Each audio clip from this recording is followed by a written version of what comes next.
6.4 지방선거와 함께 치러지는 경기도 교육감 선거가 6주 앞으로 다가왔습니다. 오늘은 SNS 등을 통해 활발히 자신의 선거 운동 소식을 전하고 있는 조전혁 경기도 교육감 후보를 만나 정책과 비전, 경기교육의 미래에 대해 들어보겠습니다.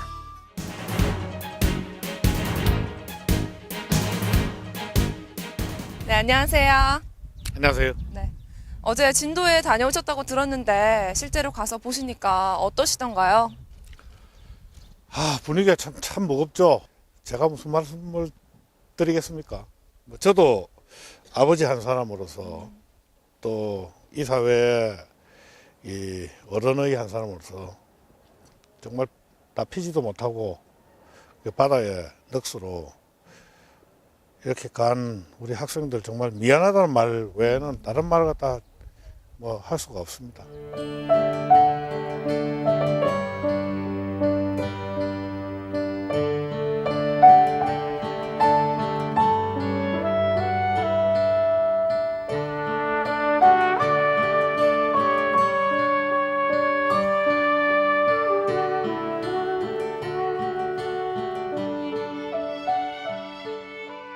네, 후보께서는 대학 강단에 서시기도 하고 또 국회에서 의정 활동도 하셨는데요. 이제는 경기도 교육감 후보로 나오셨어요. 출마 이유에 대해서 궁금합니다.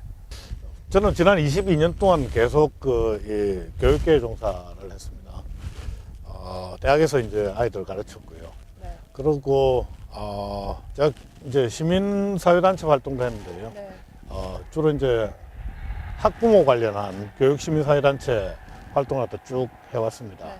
아마 그 인연으로 이제 또 국회 공천을 갖다 받아가지고 국회에서도 저는 교육을 담당하는 교육위원회에서만 계속 4년을 활동을 갖다 했습니다.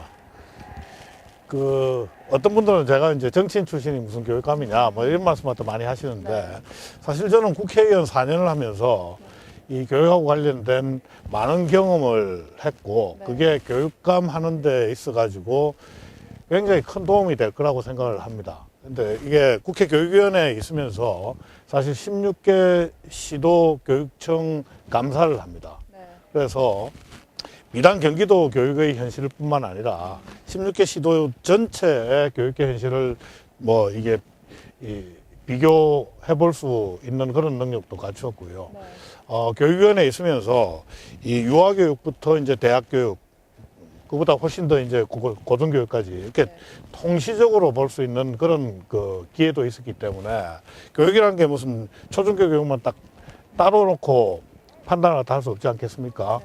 게다가 이제 여러 또 이제 선진국의 교육제도나 뭐 이런 부분에 대해서 이제 많이 이제 의정 활동을 하면서 이제 공부를 했기 때문에 그런 경험들이 굉장히 소중하다고 생각을 하고요.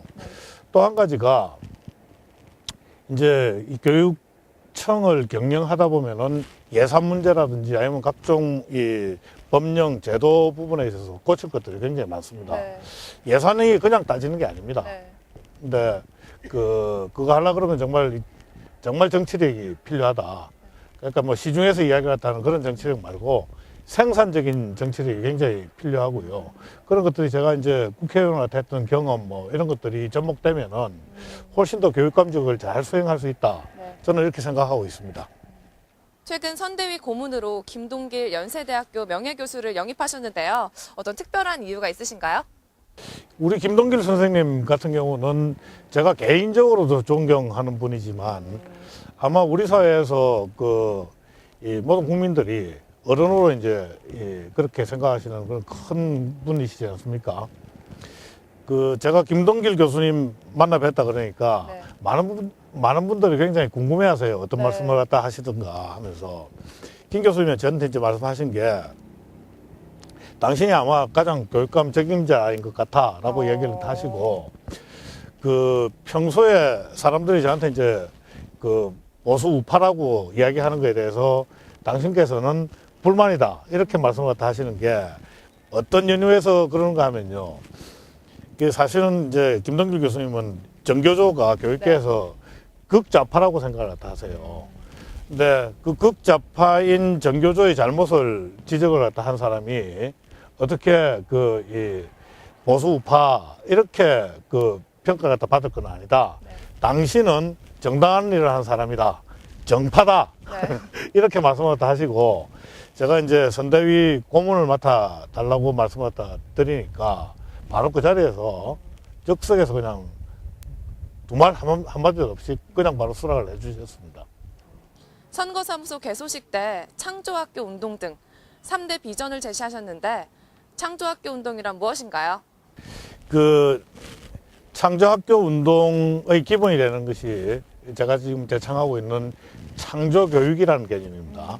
이 창조교육이라는 개념은 어떤 개념인가 하면은, 그러니까 학생들이 이 튼튼한 기초학력 위에 창의력을 키우고 또 비판적 사고력을 키워야 된다. 그게 첫 번째고요. 네. 두 번째가 또 따뜻한 인성 위에 독특한 개성이 있어야 된다. 그래서 이 두 가지가 합쳐진 것이 바로 창조 교육 개념입니다. 네. 근데 이런 창조 교육을 할 수 있는 이 창조 학교를 만들자라는 것이 창조 학교 운동이고요. 창조 학교 운동은 지금까지는 학교 자체만 어떻게 바뀌어서 하는 그런 정책들을 갖다 했는데, 학교 자체만으로는 부족하다. 아이들이 여태까지는 보면은 아이들에 대해서 공부해라 하는 그런 교육 정책이었는데, 아이들이 스스로 왜 내가 공부해야 되지? 라는 것을 자각하면은 아이들 스스로 공부하지 않습니까? 그렇죠. 근데 아이들이 그렇게 이제 왜 공부해야 되지를 알게 하기 위해서는 학교만의 힘으로는 저는 부족하다고 생각합니다. 지역사회에서 같이 협력을 갖다 해가지고 그런 부분에 대해서 이 아이들한테 지원을 갖다 하고 도움을 갖다 주고 하는 그런 지역사회 참여 네. 운동을 우리는 창조 학교 운동이다. 이렇게 말씀을 갖다 드리고 있습니다. 이 듣는 교육감이라는 모션이랑 말은 어디서 나온 건가요? 사람들은 정치인들이 네. 말을 많이 한다고 보통 생각을 합니다. 그렇죠. 예. 그런데 정치인들은 기본적으로 저는 듣는 사람이라고 생각합니다. 예. 자기 주장을 갖다 이제 이렇게 펼치는 그런 교육 행정, 지시하는 교육 행정, 그리고 뭐라 그럴까요? 교육감이 마치 모든 걸 다 아는 것처럼 계몽하는 교육감. 네. 여태까지는 이런 권위적인 교육감들이 많았었습니다. 근데 저는 그렇게 하지 않겠다. 예. 학부모님들한테 귀 기울이고 학생들한테 귀 기울이고 또 지역사회 요구에 귀 기울이고 또 그리고 선생님들한테 귀 기울여서 그분들의 뜻을 갖다 모아서 그걸 교육 정책으로 반영하는 이런 교육감이 되겠다는 게 바로 이게 듣는 교육감으로 네. 아마 나타난 것 같습니다. 네. 네. 그럼 교육감이 되신다면 경기교육 개혁의 방점 어디에 두실 건가요? 사실은 저는 욕심은 1등을 갖다 해야죠. 네. 저는 1등 할 수 있다고 자신을 갖다 하고 있고요. 네. 거기에 대한 구체적인 방안도 제가 마련을 하고 있습니다. 그건 차차 이제 말씀을 갖다 드리겠고요. 교육개혁의 이제 방향에 대해서 지금 물어보셨는데, 저는 교육 서비스도 결국 서비스 산업이다. 네. 예, 고객을 만족시켜야 된다. 이 교육 서비스의 고객은 누구겠습니까? 일단 학생, 네. 그리고 학부모, 이런 지역사회라고 생각을 합니다. 네. 그래서 학생들이 행복하게 돼야 되고요. 네. 그러니까 배우면서 행복해야 된다. 또 그리고 학부모님들 만족해야 됩니다. 그리고 지역사회에서는 그 학교를 자랑스러워하면은 그게 좋은 학교지 않겠습니까? 근데 지금 보면 이제 학교 평가 같은 것들이 있긴 네. 있는데 저는 우리나라에서 이 하는 학교 평가에 대해서 굉장히 불만을 가지고 있는 게요. 이 교육청 관료들이 관료주의적인 그런 이상한 복잡한 평가를 하는 겁니다. 네. 예. 그러니까 이런 거죠.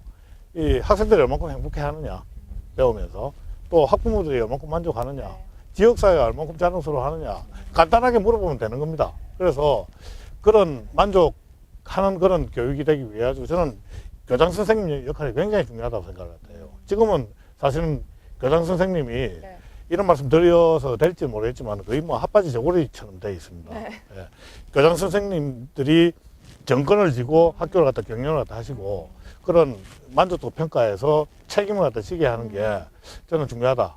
그래서 앞으로 이 경기도 교육행정은 얼마만큼 각 그 단위 학교에서 교장 선생님들이 자율성을 갖다 가지고 학생들 교육하고 학부모들 설득하고 해가지고 만족도를 갖다 높이느냐, 이것 가지고 좀 책임을 갖다 묻고 또 그 성과에 따라 가지고 보상을 갖다 하고 하는 것이 중요하다, 이렇게 생각하고 있습니다.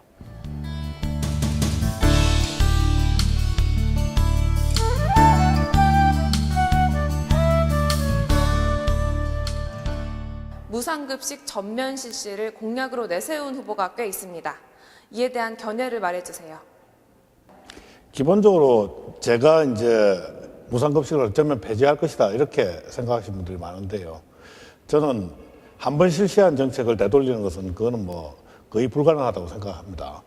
근데 이제 이걸 전면적으로 확대할 것이냐 하는 문제는 정말 심사숙고해야 된다라고 생각을 하고 있습니다. 더 중요한 거는 저는 이 급식의 질 문제라고 생각을 해요. 지난 통계를 갖다 보면은 지난해 2년 동안 이 학교의 음식물 쓰레기가 거의 3배나 지금 증가를 했습니다. 이게 결국은 우리 학생들이 먹는 급식이 굉장히 저질화됐다는 그런 증거라고 할 수가 있습니다. 또 한 가지 문제는 이렇게 급식을 갖다 확대하는 것이 교육적으로 더 옳으냐, 아니면 지금 그 등록금을 내지 못해가지고 고등학교 같은 경우에는 그 수업료 못 내는 아이들이 굉장히 급증하고 있습니다. 그래서 재원을, 이 한정된 재원을 이 급식에 쏟을 것이냐, 아니면은 이 수업료 내는 것에 지원할 것이냐, 이거는 결국은 선택의 문제인데 저는 후자가 더 교육적이라고 생각을 합니다. 아마 시청자 여러분들께서 잘 판단해 주실 거라고 저는 생각합니다. 학생 인권 조례와 관련해서 후보께서는 유감의 뜻을 밝히신 바가 있는데요. 도대체 무엇이 문제인가요? 유감이 아니고 저는 가능하면 이걸 폐지시켜야 된다라고 믿고 있습니다. 근데 잘 아시다시피 이 자유와 책임, 그리고 권리와 의무, 이것은 자유민주 사회의 공리지 않겠습니까? 근데 우리 학생인권 조례를 보면은 학생들의 권리나 자유에 대해서는 지나치게 강조하고 있고요. 그 인권 조례 내에 아이들의 책무라든지 아니면은 이 의무에 대해서는 전혀 기술하지 않고 있습니다. 그러다 보니까 일선 학교에서는 교권이 오히려 지금 무너지고 있다, 그런 선생님들의 하소연이 굉장히 급증하고 있고요. 교권이 결국 또 무너지면은 결국은 아이들의 교육권까지 이제 침해받고 있거든요. 사실 외국에 가면은 이런 학생인권 조례 같이 이 법적으로 강제하는 조례는 유례를 찾아볼 수가 없습니다. 미국의 경우에는 학생의 이 권리 및 책무 헌장이라는 게 있습니다. 조례 형식으로 되어 있는 게 아니고 선언적인 헌장인데요. 거기 보면은 학생들이 갖고 있는 여러 가지 이제 헌법적 기본권에 대해서 서술을 하고 있고, 그렇지만 그 기본권을 누리기 위해 가지고 니네들은 어떤 책무를 갖다 가진다, 이런 것도 굉장히 자세하게 서술을 하고 있습니다. 후보께서는 국회의원 임기 내내 전교조와 대립각을 세웠습니다. 전교조 저격수란 별명도 있습니다. 그로 인해 많은 피해를 보신 걸로 알고 있는데 지금 상황은 어떠신가요? 사실 재밌는 별칭이 아니고요. 제가 제일 싫어하는 별칭입니다. 네. 그 저격수라는 게 숨어서 쏘는 사람을 저격수라 그러지 않습니까? 저는 한 번도 어떤 장막 뒤에서 숨어서 그 사람들 공격한 적이 전혀 없고요. 네. 그리고 국회의원 내내 한 게 아니고요. 제가 국회의원 하기 전에도 교수하면서 교육시민사회 활동을 계속 해왔었습니다. 그 당시부터 이제 전교조 문제와 관련해가지고 저 나름대로는 그분들이 정말 교육적으로 바람직하지 않은 행동을 해왔고, 그런 부분에 대해서 제가 지적을 해왔었습니다. 한번 생각해 보십시오. 아이들을 말치산 추모제에 데리고 가는 게 이게 과연 정상입니까? 그리고 북한 포스터를 환경미화 자료라고 해가지고 학교 뒤 게시판에 붙여놓는 게 그게 과연 정상입니까? 그리고 선거철만 되면은 소위 말하는 이제 이 보수 정당의 후보에 대해 가지고 교실에서 학생들한테 심지어 막 쌍욕까지 써가지고 이제 헐뜯는 그런 행동도 자주 보입니다. 그리고 대한민국 같은 경우는 엄연히 이제 시장경제 제도를 하고 있지 않습니까? 그리고 자유무역 제도를 채택하고 있는데 한미 FTA라든지 아니면 무슨 이 자유무역 협정이 있을 때마다 그게 잘못됐다고 그러면서 이 반대를 갖다 하고 각종 계기수를 갖다 만들고 이런 것들이 과연 또 정상적이냐 한번 생각을 갖다 해보실 필요가 있을 것 같습니다. 정교조는 그러면서 자신들이 하는 교육을 참교육이라 그러면서 굉장히 자랑스럽게 생각하고 있거든요. 그런데 그 자랑스러운 참교육을 한 분에 대해 가지고 제가 명단 공개를 하지 않았었습니까? 그런데 그랬다고 해가지고 손해배상 소송을 갖다 해가지고 제가 사실은 국회의원 있을 때에 배상금이 거의 10억이 넘는 그런 손배소를 했습니다. 의원할 때 2년 동안 세비는 한 푼도 못 받았고요. 그분들이 다 차압하고 가압류해가지고 모든 금융계좌를 갖다 다 막았습니다. 그리고 교수로 다시 돌아왔는데 이 월급에 또 이 반을 갖다 차압해가고요. 이제 이 정치적으로 사실은 어떻게 보면 이제 한판 붙었던 건데 너무 좀 잔인한 것 같아. 이렇게 생각을 하고 있습니다. 후보께서는 기업들로부터 교육 기부를 받겠다고 밝히신 바 있습니다. 기부란 자칫 유착 의혹도 제기될 수 있을 텐데 어떻게 생각하시나요? 그게 말입니다. 요즘 기업들이 이제 각종 사회적 기부 활동이 굉장히 늘어나고 있지 않습니까? 늘어나고 있는데 교육에 대한 기부는 굉장히 적습니다. 근데 지금 오해 살 거라고 말씀을 하셨는데 저는 이 기부 활동 중에서 교육에 대한 기부보다 더 숭고한 기부는 없을 뿐만 아니라 또 교육에 기부를 갖다 해야지 우리 사회가 보다 더 좋은 사회가 된다는 그런 믿음을 갖고 있습니다. 근데 이 교육청이 기업에 대해서 무슨 규제 권한을 갖다 갖고 있고 뭐 그런 이 행정부서가 아니지 않습니까? 그렇기 때문에 기업으로부터 기부받는 게 전혀 무슨 이게 주고받고 할 게 하나도 없기 때문에 오해받을 여지가 오히려 저는 전무하다 이렇게 생각을 갖다 하고요. 제가 교육감 된다 그러면은 정말 이 기업들 기부하는 데 있어가지고 교육의 중요성을 잘 설득을 해서 경기도 교육청이 가장 기업들로부터 교육 기부를 갖다 많이 받는 이 교육의 이 기업들이 참여하게 하는 그런 교육 문화를 만들어내고 싶다. 그게 제 포부입니다. 주요 공약 어떤 것들이 있나요?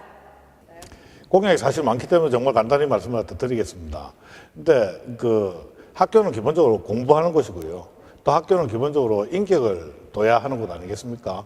그래서 아이들이 이제 실력 있는 학생이 돼야 되겠고 또 인성이 바른 그런 학생으로 길러야 될 겁니다. 여기에서 파생되는 각종 이제 세부적인 공약들이 굉장히 많이 있는데요. 그것은 차차 기회가 되면 제가 말씀을 드리겠습니다. 다시 한번 강조하지만은 우리 경기교육이 실력 있는 학생 그리고 품성이 훌륭한 학생 이런 학생들한테 키우겠다는 게 제 목표입니다. 끝으로 학부모와 일선 교사들에게 한 말씀 부탁드립니다.